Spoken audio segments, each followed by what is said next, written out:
Hi, welcome to Wrokdown. My name's Wendy Stapleton. Well, entertainment is the name of the game, and Smacka Fitzgibbon was an entertainer first and foremost. An amazingly talented man. He always made sure he had a great time on stage. As a matter of fact, he was a bit like a rock star in a jazz world, and he made sure everyone in the audience had a great time too. Unfortunately, Smacka passed away in 1979, but his gorgeous daughter, Nichaud Fitzgibbon, has kindly agreed to come along and tell his story. Would you please welcome Nichaud Fitzgibbon?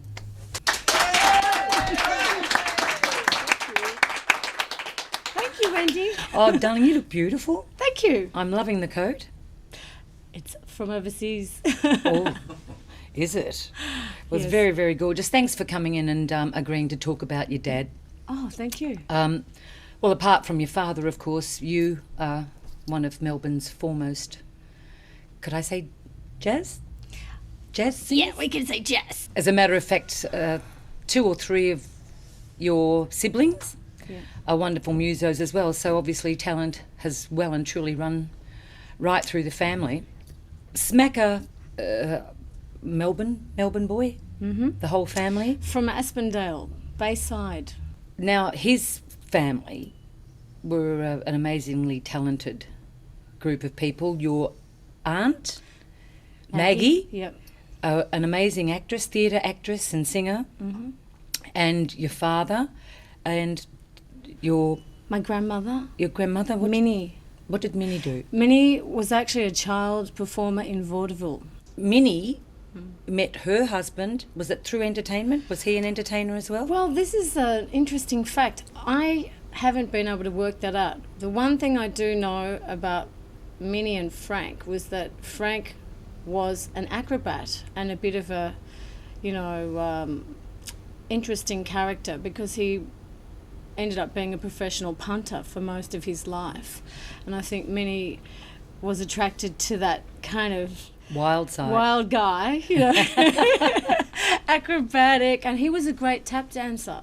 So, he was a flamboyant personality and went down to the track and never worked a day in his life. Sounds like my grandfather. Well, really? That's how Smacka got his nickname, because of Frank's, one of his closest friends was a bookmaker, and his name was Roy Yulden, and he was a slang-talking bookmaker. And when he met Graham, Your dad?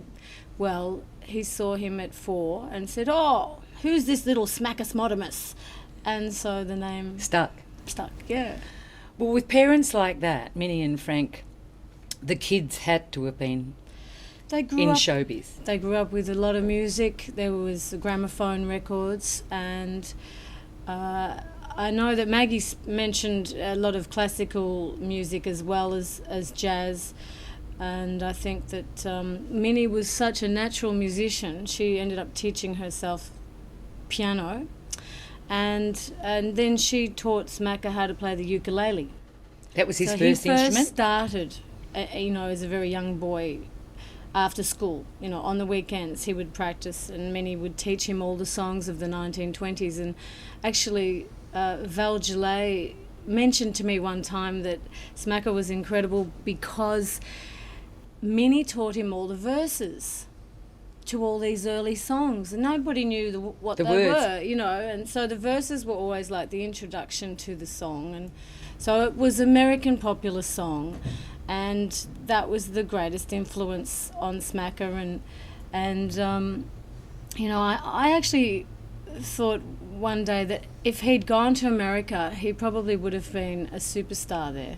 So, obviously, I gather that he started playing professionally at a very young age. Teenager, Yeah. yeah. He started performing at school concerts and fundraisers as a little boy with his mother playing, and he would also do recitations. So Minnie taught him how to speak publicly as a little boy. Let's now talk about your life growing up Yeah, as a Fitzgibbon. okay. Well, there's a few stories there. There's a few stories there.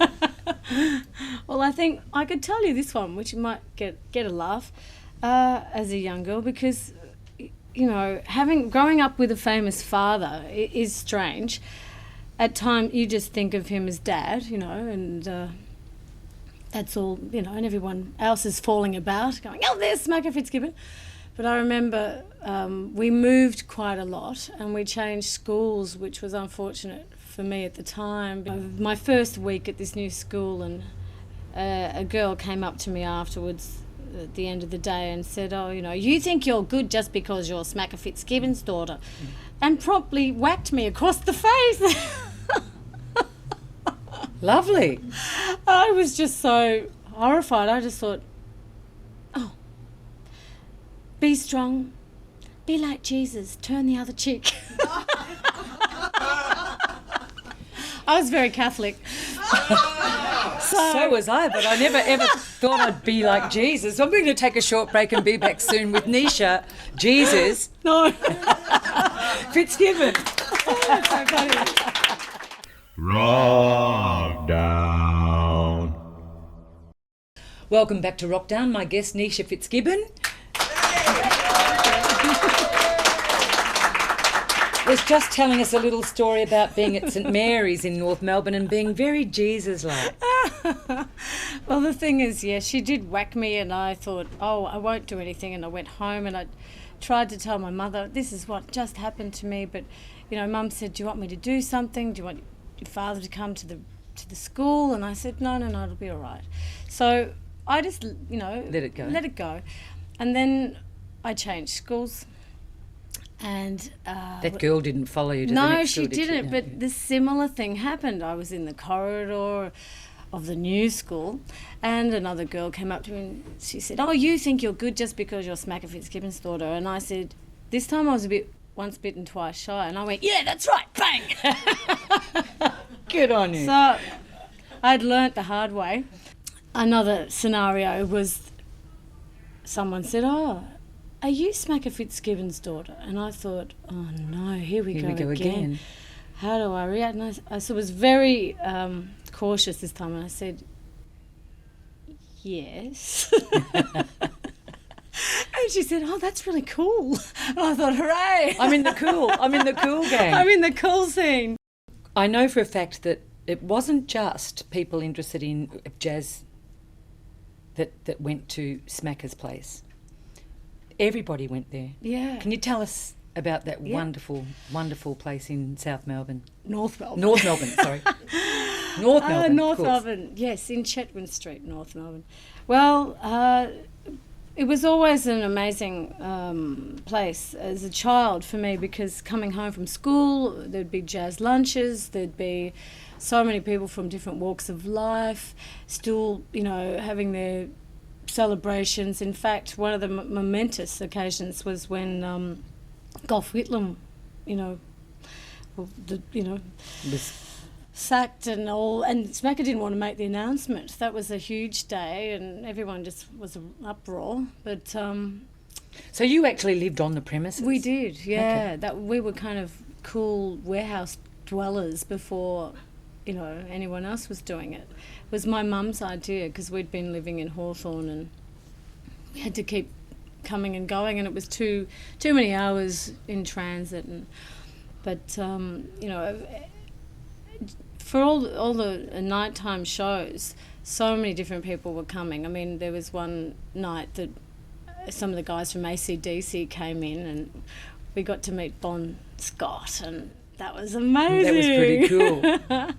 Yeah, that was an amazing night. And he was such a great, lovely guy. He sent us a Christmas card that year. Did he? Yeah, and so I think at the time, you know, Ron Tudor was suggesting people came to see Smacka because he was just such an amazing performer. John Farnham, who else? But everyone went there because, you know, it was, as I said, the place to go. Everyone knew that you'd have a great time at Smackas. Yeah, there was dancing, there was music, there was Was there a closing time? Well, Smacka was always very, you know, annoyed about the liquor licensing laws in the 70s. Yeah, it had to close by 11 or something, 11:30, something like that. But a lot of people would actually come after shows, and there was some momentous occasions where Cleo Lane and Johnny Dankworth came, and the two Ronnies came, and Did they ever jump up and perform? Or? I think so, yeah. And so Charles Aznavour came one night, so my mother would go back into the kitchen and make dinners for these people in her gorgeous evening dress, because she was always at the front of house at the end of the night. My mother was always cooking in the kitchen, and she'd race upstairs, have a shower, get dressed, come down, and What an amazing lady. she was incredible. And so they had an amazing life together, working alongside each other. When did you start performing? Was it during that time, or? No, my brother Mark had already started playing the piano with my father. He was about 14. Mark was a natural. He started performing, and I was very shy. I was actually so shy. I would sing with my dad, in the car, but, just say, oh, do you want to... I'd always go, no.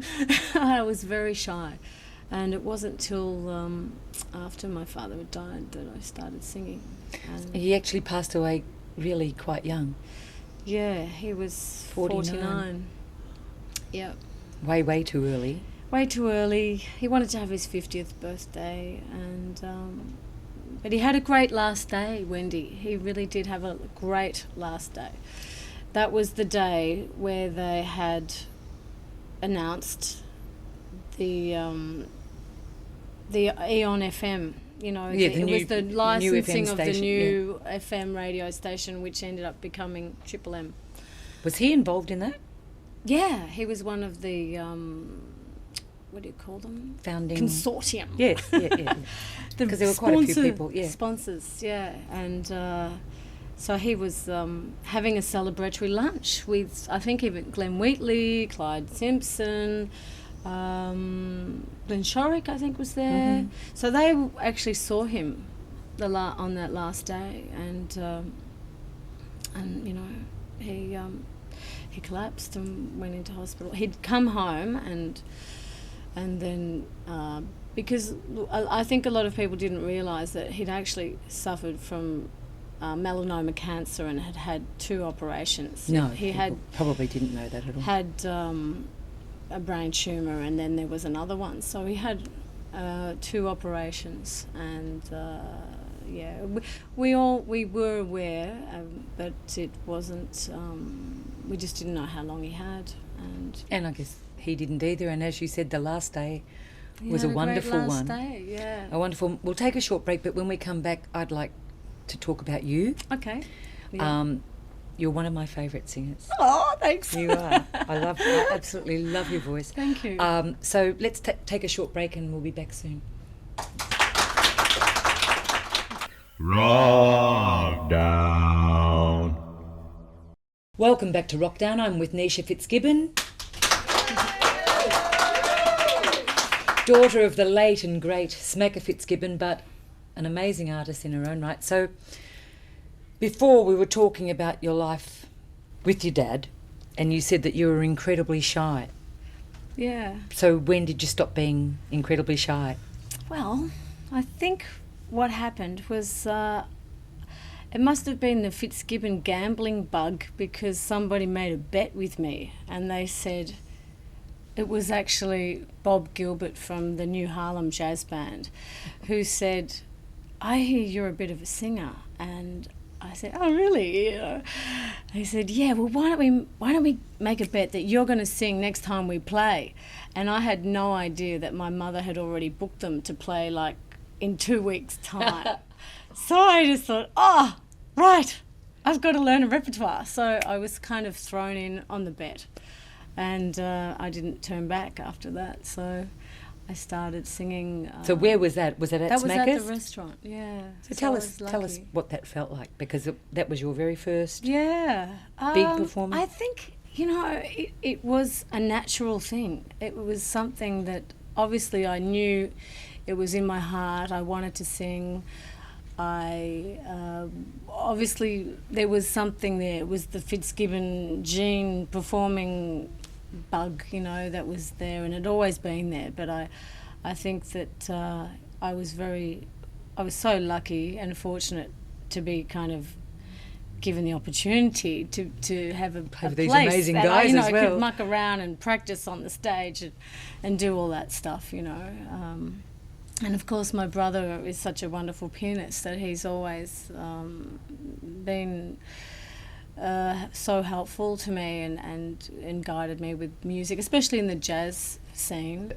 A lot of times that I've seen you perform, you've been performing with people like Sam Laman, Yeah. beautiful Oh, he's gorgeous. Latin Yeah. bosses, Yeah. and it's actually one of my favourite styles of music. I really do love the Brazilian sounds and the bossa nova things. And actually, Jane Clifton and I had a band together for a while. That was called So Nice. Yes, at And- Bennett's Lane I used to go. Was it Bennett's Lane? Oh no, I think this What was the little one up Nightcat. the Nightcat? laneway? Oh, Ruby Yes, Reds. Ruby Red. Yeah.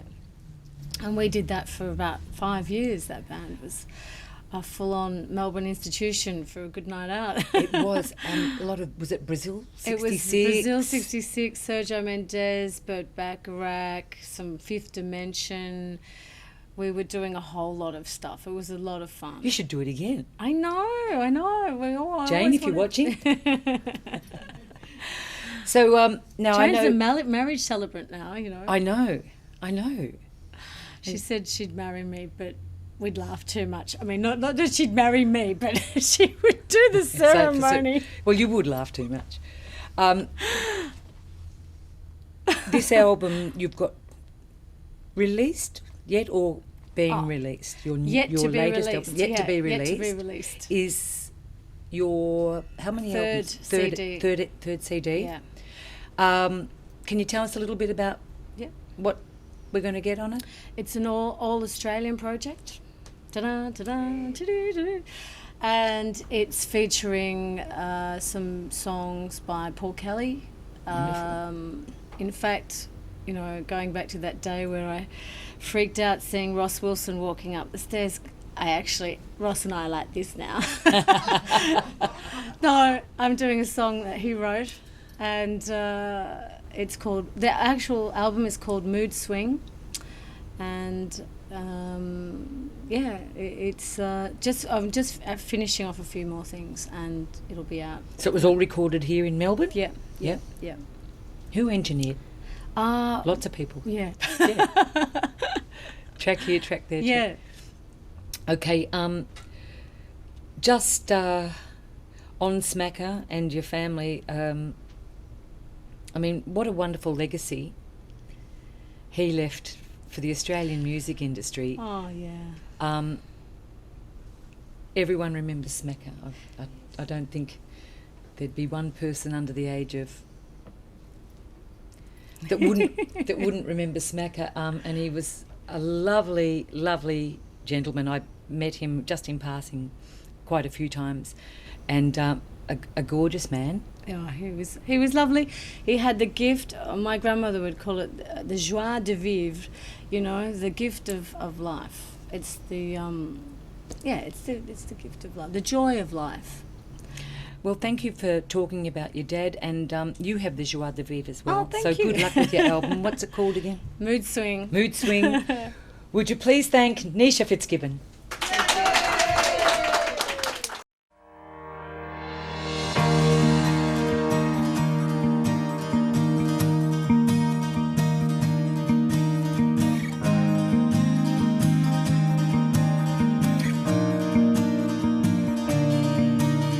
All I ever wanted was to say something more than just a promise in the wind. She sings something strong to keep my soul alive.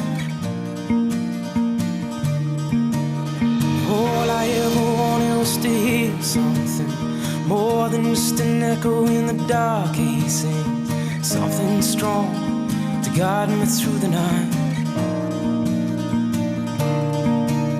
All I ever wanted was to be someone more than just a shadow from a fading sun. And you tell me I'm here, and you say I'll survive. I'm searching for more to know that I'm alive.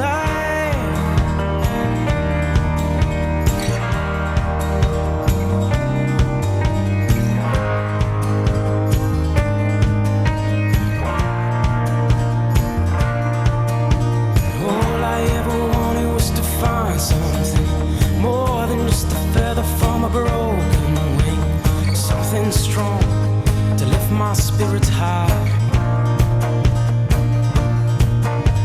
All I ever wanted was to love someone, more than just a tremor from a smoking gun. Something strong, a fire that never dies. So all I ever wanted was to be someone, more than just a shadow from a fading sun. And you tell me I'm here, and you say I'll survive. I'm searching for more, to know I'm alive. 'Cause all I ever wanted was to find something, more than just a feather from a broken wing. And you tell me I'm here, and you say I'll survive. I'm searching for more.